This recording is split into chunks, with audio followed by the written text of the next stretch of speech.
Hi ಎಲ್ರಿಗೂ ನಮಸ್ಕಾರ, welcome back to my channel. ನಾನಿವತ್ತು ನಿಮಗೆ ಮಂಡ್ಯ ಸ್ಟೈಲ್ ಚಿಕನ್ ಚಾಪ್ಸ್ ಹೇಗೆ ಮಾಡೋದು ಅಂತ ತೋರಿಸ್ತಾ ಇದ್ದೀನಿ. ಬೀಗ್ರೂಟದಲ್ಲೆಲ್ಲ ಕೊಡ್ತಾರಲ್ವ ಚಾಪ್ಸು, ಅದೇ ಥರ ಇರುತ್ತೆ ಟೇಸ್ಟು. ಹೇಗೆ ಮಾಡೋದು ಅಂತ ನೋಡ್ಕೊಂಬರೋಣ. ನಾನಿಲ್ಲಿ ಕಾಳು ಮೆಣಸು, ಹಾಗೆ ಚಕ್ಕೆ, ಒಂದು 4 ಎಲೆ ಲವಂಗ, ಹಾಗೆ ಮೆಣಸಿನ್ಕಾಯಿ ಒಂದು 5ರಿಂದ 6, ಒಂದು ಮೀಡಿಯಮ್ ಸೈಜು ಈರುಳ್ಳಿ, ಶುಂಠಿ, ಬೆಳ್ಳುಳ್ಳಿ, ಸ್ವಲ್ಪ ಕಾಯಿ, ಒಂದು ಸ್ವಲ್ಪ ಕೊತ್ತಂಬರಿ ಮತ್ತು ಸ್ವಲ್ಪ ಪುದೀನ, ಇಷ್ಟನ್ನು ತೊಗೊಂಡಿದ್ದೀನಿ. ಇವಾಗ ಹೇಗೆ ಮಾಡೋದು ಅಂತ ನೋಡ್ಕೊಂಬರೋಣ.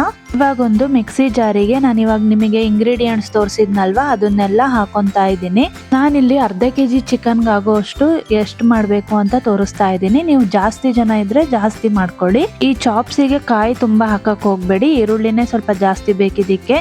ಕಾಯಿ ಸ್ವಲ್ಪ ಹಾಕೊಳ್ಳಿ ಅಷ್ಟೇ. ಪುದೀನಾನು ಇಲ್ಲಿ ನಾನು ಸ್ವಲ್ಪ ಹಾಕೊಂಡಿದ್ದೀನಿ, ಕೊತ್ತಂಬರಿ ಒಂದು ಸ್ವಲ್ಪ ಜಾಸ್ತಿ ಹಾಕಿದ್ದೀನಿ, ಯಾಕಂದರೆ ಒಳ್ಳೆ ಕಲರ್ ಬರುತ್ತೆ. ಈಗ ನೋಡಿ ಗ್ರೈಂಡ್ ಮಾಡ್ಕೊತಾ ಇದ್ದೀನಿ. ಮೀಡಿಯಮ್ ಆಗಿ ಗ್ರೈಂಡ್ ಮಾಡಬೇಕು, ತುಂಬಾ ನೈಸ್ ಮಾಡಬಾರ್ದು. ನೀರು ಹಾಕ್ಬಿಟ್ಟು ಗ್ರೈಂಡ್ ಮಾಡ್ಕೊತಾ ಇದ್ದೀನಿ. ತುಂಬಾ ನೈಸ್ ಮಾಡೋಕ್ಕೆ ಹೋಗಬಾರ್ದು, ಮೀಡಿಯಮ್ ಆಗಿ ಸ್ವಲ್ಪ ತರಿ ಇರಬೇಕು.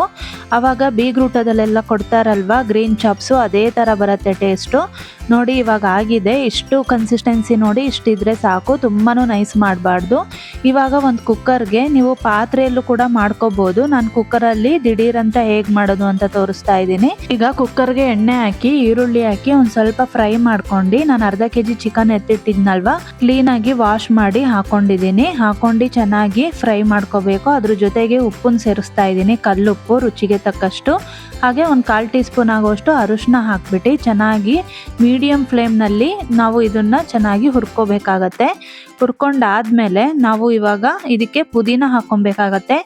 ಒಂದು ಸ್ವಲ್ಪ ಪುದೀನ ಹಾಕ್ಕೊಳ್ಳಿ, ಇದು ಸ್ಕಿಪ್ ಆಗಿದೆ ವಿಡಿಯೋ. ಅದ್ರ ಜೊತೆಗೆ ಧನಿಯಾ ಪುಡಿನೂ ಹಾಕ್ಕೊಳ್ಳಿ. ಪುದೀನ ಎಲೆ ಹಾಕೋದ್ರಿಂದ ಚೆನ್ನಾಗಿರುತ್ತೆ ಟೇಸ್ಟು. ನಾವು ಮಿಕ್ಸಿಗೂ ಹಾಕ್ಕೊಂಡಿದ್ದೀವಿ, ಮಸಾಲೆಗೂ ನಾವು ಪುದೀನ ಹಾಕ್ಕೊಂಡಿದ್ದೀವಿ, ಇದ್ರ ಮೇಲೂ ಹಾಗೂ ಹಾಕ್ಕೊಂಡ್ರೆ ಚೆನ್ನಾಗಿರುತ್ತೆ. ಇವಾಗ ಅದು ಫ್ರೈ ಆದಮೇಲೆ ಒಂದು 2-3 ನಿಮಿಷ ನಾವು ಮಸಾಲೆ ಎತ್ತಿಟ್ಟಿದ್ನು ಅಲ್ವಾ, ಅದನ್ನು ಇವಾಗ ಸೇರಿಸ್ಕೊತಾ ಇದ್ದೀನಿ. ನಿಮಗೆ ಗ್ರೇವಿ ಎಷ್ಟು ಬೇಕು ಕನ್ಸಿಸ್ಟೆನ್ಸಿ ನೋಡ್ಕೊಂಡು ನೀರು ಹಾಕ್ಕೊಳ್ಳಿ. ನಾನಿಲ್ಲಿ ರೊಟ್ಟಿಗೆ ಮಾಡ್ತಾ ಇದ್ದೀನಿ, ಅದಕ್ಕೋಸ್ಕರ ಮೀಡಿಯಮ್ ಆಗಿ ನಾನು ಗ್ರೇವಿ ಟೈಪಲ್ಲಿ ಮಾಡ್ಕೊಂಡಿದ್ದೀನಿ. ನೀವು ಈ ಗ್ರೇವಿ ಬೇಡ, ನಮಗೆ ಫ್ರೈ ಥರ ಬೇಕು ಅಂದರೆ ಇಲ್ಲಿ ಕಾಯಿನ ಸ್ಕಿಪ್ ಮಾಡ್ಕೊಳ್ಳಿ, ಬರೀ ಈರುಳ್ಳಿ ಎಲ್ಲ ಹಾಕ್ಕೊಂಡು ಮಾಡ್ಕೊಳ್ಳಿ. ಕಾಯಿ ಸ್ಕಿಪ್ ಮಾಡ್ಕೊಳ್ಳಿ ನೀವು ಫ್ರೈ ಥರ ಮಾಡ್ಕೋಬೇಕು ಅಂದರೆ. ಕಡೆಗೆ ನಾನಿಲ್ಲಿ ಕಸೂರಿ ಮೇಥಿ ಹಾಕ್ಕೊತಾ ಇದ್ದೀನಿ.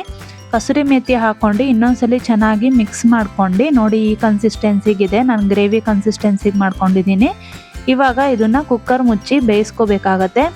1-2 ವಿಷಲ್ ತೊಗೊಂಡ್ರೆ ಸಾಕು, ರೆಡಿ ಆಗಿಬಿಡತ್ತೆ ಚಾಪ್ಸು. ತುಂಬಾ ಈಸಿ ಮತ್ತು ಕ್ವಿಕ್ಕಾಗಿ ಮಾಡ್ಕೊಂಬಿಡ್ಬೋದು, ಅಷ್ಟೇ ಟೇಸ್ಟ್ ಆಗಿರುತ್ತೆ.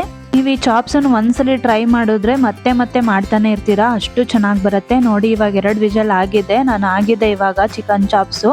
ನೋಡಿ ರೆಡಿ ಆಗಿದೆ, ನಿಮಗೆ ತೋರಿಸ್ತಾ ಇದ್ದೀನಿ. ಎಷ್ಟು ಚೆನ್ನಾಗಿ ಬಂದಿದೆ ಅಲ್ವಾ ಕಲರು. ನೀವು ಟ್ರೈ ಮಾಡಿ, ತುಂಬಾ ಈಸಿ. ನೀವು ಪಾತ್ರೆಯಲ್ಲೂ ಮಾಡ್ಕೊಬೋದು ಟೈಮ್ ಇದೆ ಅಂದರೆ. ಕುಕ್ಕರಲ್ಲಿ ಮಾಡಿದ್ರೆ ಕ್ವಿಕ್ಕಾಗಿ ಬೇಗ ಆಗಿಬಿಡತ್ತೆ. ನೀವು ಟ್ರೈ ಮಾಡಿ ಹೇಗೆ ಬಂದಿತ್ತು ಅಂತ ನನಗೆ ಕಮೆಂಟ್ ಮಾಡಿ. ಇನ್ನೂ ನಮ್ಮ ಚಾನಲ್ ಸಬ್ಸ್ಕ್ರೈಬ್ ಮಾಡಿಲ್ಲ ಅಂದರೆ ಸಬ್ಸ್ಕ್ರೈಬ್ ಮಾಡ್ಕೊಳ್ಳಿ. ಈಸಿ ಆ್ಯಂಡ್ ಟೇಸ್ಟಿ ರೆಸಿಪಿಗೋಸ್ಕರ ನಮ್ಮ ಪೇಜ್ನ ಫಾಲೋ ಮಾಡಿ. ಮತ್ತೆ ನಾನು ನಿಮಗೆ ಮುಂದಿನ ವೀಡಿಯೋಗಳೊಂದಿಗೆ ಸಿಗ್ತೀನಿ. ಅಲ್ಲಿವರೆಗೂ ಎಲ್ರಿಗೂ ಧನ್ಯವಾದಗಳು.